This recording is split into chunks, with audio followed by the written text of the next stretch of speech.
شامی صاحب، بہت عرصے سے یہ کہا جا رہا تھا کہ جی ایسے کیسز ہیں جن کو لٹکایا گیا ہے، لٹکایا جا رہا ہے، اب بہرحال اب ان کے فیصلے آنا شروع ہو گئے ہیں، لیکن سر ٹائمنگ اس کی کتنی اہم ہے؟ دیکھیں، عدالت کی جو کارروائی ہے وہ اپنے طریقے سے چلتی ہے، کبھی تیز ہو جاتی ہے، کبھی سست ہو جاتی ہے۔ تو عدالت کے معاملے تو بات کرتے ہوئے ذرا یعنی احتیاط کی جانی چاہیے۔ اور بہرحال یہ فیصلہ ان کو سنا دیا۔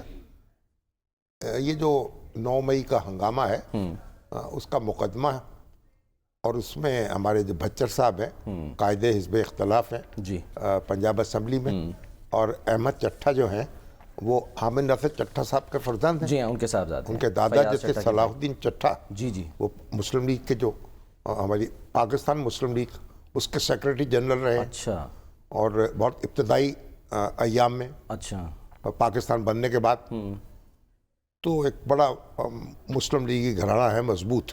حامد صاحب جو ہیں، حامد چٹھا صاحب، وہ تو اسپیکر بھی رہے اور وزیر بھی رہے، اور اب یہ ہے کہ ان کے بیٹے جو ہیں وہ پی ٹی آئی میں شامل ہو گئے، صحیح تو پی ٹی آئی کے ٹکٹ پہ منتخب ہوئے۔ دیکھیں، اگر یہ جو مقدمہ ہے، اب 9 مئی کے واقعات جو ہیں ان کو 2 سال تو ہو گئے، جی اور تو یہ مقدمات اگر حکومت تھوڑا سا بڑے دل کا مظاہرہ کرتی تو یہ مقدمات واپس بھی لے سکتی تھی، کیونکہ حکومت کا تو استحقاق ہے نا کہ سیاسی کارکن ہیں، اچھا ان پہ مقدمات واپس لے لے، تھوڑا سا ماحول بہتر ہوتا، اور یہ جو لیکن حکومت نے مناسب نہیں سمجھا، اور آج فیصلہ ہو گیا۔ اب ظاہر ہے کہ اس سے ایک جو پی ٹی آئی جو ہے اس کے ورکرز جو ہیں ان کے جذبات تو مجروح ہوں گے، اور ہمارے عقیل صاحب جو بیرسٹر عقیل صاحب ہیں انہوں نے کہا کہ انصاف کا بول بالا ہو گیا۔ جی ہاں، اب عقیل صاحب بڑے محترم شخص ہیں اور بڑے ایک سنجیدہ اور پڑھے لکھے قانون دان ہیں۔ دیکھیے، اگر آپ کے کسی مخالف کو سزا ہوئی ہے تو آپ کو اس پہ کوئی یعنی بغلے بجانے کی یا آزار مسرت کرنے کی ضرورت نہیں ہے، آپ خاموش رہیں۔ بچر صاحب نے بڑی سلیقے سے بات کی ہے، انہوں نے کہا کہ وہ اس کے خلاف اپیل کریں گے، جی ہاں، اور ظاہر ہے کہ یہ ابتدائی عدالت ہے، اس کی اپیل ہوگی ہائی کورٹ میں، پھر اس کے بعد سپریم کورٹ میں، تو 2 مواقع ان کو ملیں گے، ٹھیک۔ اور وہاں وہ جو دیگر کیسز میں جس طرح کہا جا رہا ہے شاہین صاحب، جو حال ہوا یعنی کہ کیسز کا اور وہ ریلیف مل گیا تھا، تو اس میں بھی اس بات کے امکانات ہیں؟ اب یہ تو عدالت پر منحصر ہے، لیکن توقع رکھنی چاہیے کہ وہاں سے ان کو ریلیف مل جائے۔ اگر ریلیف نہیں ملتا یا ڈیلے ہوتا ہے تو کیا شامی صاحب ہوگا؟ ان کی یہ جو نشست ہے یعنی یہ نااہل ہو جائیں گے، خالی ہوگی، کیا ہوگا؟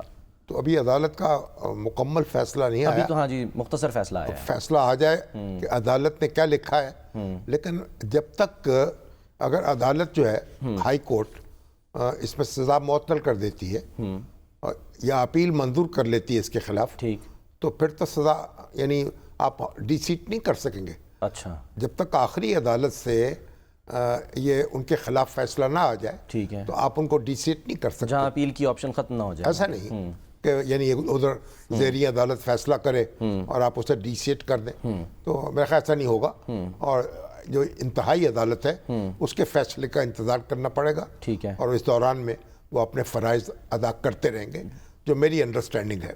ٹھیک ہے۔ ایک اور بھی شامی صاحب کیس ہے، وہ شیرپاؤ پل پر ہنگامہ آرائی کا، اس کا بھی کہہ رہے ہیں کہ فیصلہ آ سکتا ہے۔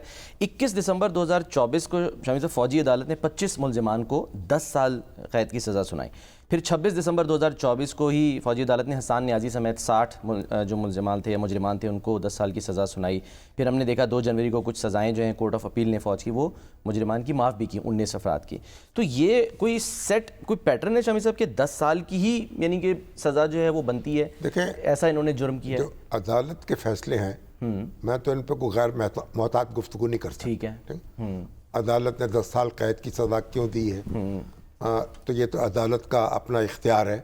اب کیونکہ اس کے خلاف وہ جتنے بھی فیصلے پہلے آئے ہیں جی یا اب آئے ہیں، یہ ابتدائی عدالت کے فیصلے ہیں، ان کے خلاف اپیل ہوگی، اور جو ملزمان ہیں ان کو پورا حق ہوگا وہ اپنا دفاع پیش کریں، اپنے وکیل ان کے دلائل دیں، اور ان کو یہ موقع ملے گا، اس لیے ہمیں انتظار کرنا چاہیے اور توقع رکھنی چاہیے کہ جو اعلیٰ عدالت جو ہے اس میں جو ہے یہ صورتحال تبدیل ہو سکتی ہے یا ہو جائے گی. ٹھیک ہے شامی صاحب آگے بڑھتے ہیں. ظاہر ہے اب ان حالات میں پتہ نہیں ہے یہ پی ٹی آئی نے ہمارے آج ہم کہہ دیا ہے. عقیل صاحب کی بات کر رہے تھے نا. جی جی جی انہوں نے خیر مقدم کیا. میں یہ کہہ رہا تھا ان کو ضرورت نہیں تھی.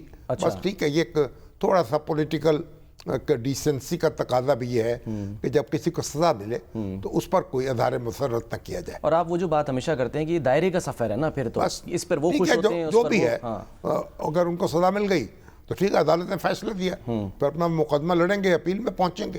تو نہ اس پہ آپ کو بغلے میں جانے کی ضرورت ہے, نہ کوئی احتجاج کرنے کی ضرورت ہے. کچھ نہ کریں, بس خاموش رہیں.